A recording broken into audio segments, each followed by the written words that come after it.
Hey guys, so then let's learn how to change our ringtone on FB Messenger. If you're using an iOS device, so head on over to Sound and Haptics and head on over to Ringtone and Text Tone. So basically all of the notifications that will be sent to you. And when you click on notifications, the notification sound should be somewhere here. Well, I'm pretty sure that it's going to be located onto the same thing as over here, onto the sound and haptics. So if you have a ringtone or a text tone already here, as you can see, our text tone is that sound.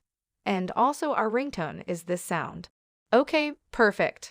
Now, if we want to change that sounds of those, you could actually just head on over and click on that and just choose what kind of sound that you'd like to choose from. Basically, if you also want to change your new voicemail, new mail, send mail, and other stuff, you could also add an So right here on Sound and Haptics, the same thing goes, of course, onto the notification. And basically once you change the sound in haptics over here, it's going to be the same thing as your notifications.